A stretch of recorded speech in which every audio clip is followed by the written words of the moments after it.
Sabar ya, pengangkatan tenaga honorer jadi P3K bertahap ditentukan dua hal penting ini.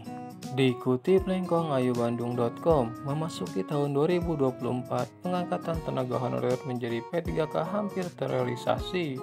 Berdasarkan mandat UU ASN tahun 2023, penataan tenaga non-ASN yang merupakan proses verifikasi, validasi, dan pengangkatan tenaga honorer harus selesai hingga Desember 2024.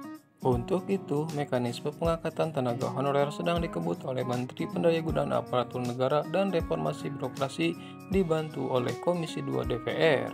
Proses audit data juga masih berjalan untuk memastikan tenaga honorer yang kemudian layak untuk diangkat. Selain itu, formasi khusus P3K dari instansi daerah dan pusat juga telah dibuka bagi tenaga honorer, jabatan guru, dosen, nakes, dan tenaga teknis. Banyak yang meragukan bahwa formasi P3K tersebut belum mengakomodir seluruh tenaga honorer di Indonesia. Pada nyatanya, memang masih banyak tenaga honorer kategori lain yang belum masuk ke dalam formasi tersebut. Selain Tendik dan Nakes seperti yang BKN sebutkan bahwa terdapat 74.000 sekian tenaga honorer penyuluh, 600 sekian tenaga teknis, dan administrasi sekitar 700 orang. Pengangkatan tersebut tentu tak bisa dilakukan secara serentak. Ada dua hal yang sangat penting dalam upaya pengangkatan tenaga honorer menjadi P3K ini, yaitu usulan formasi dari daerah dan anggaran.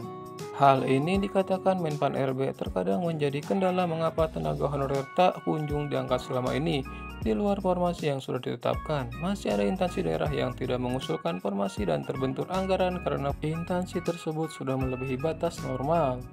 Kali ini, Menpan RB menekankan agar pengangkatan tenaga honorer diserahkan formasinya kepada daerah untuk diusulkan kepada pusat, yang kemudian pusat akan verifikasi sesuai kebutuhan tersebut, dengan catatan daerah harus menyesuaikan anggaran. Komisi 2 DPR pun meyakini bahwa pemerintah daerah memiliki peran yang sangat penting dalam percepatan pengangkatan tenaga honorer menjadi P3K ini.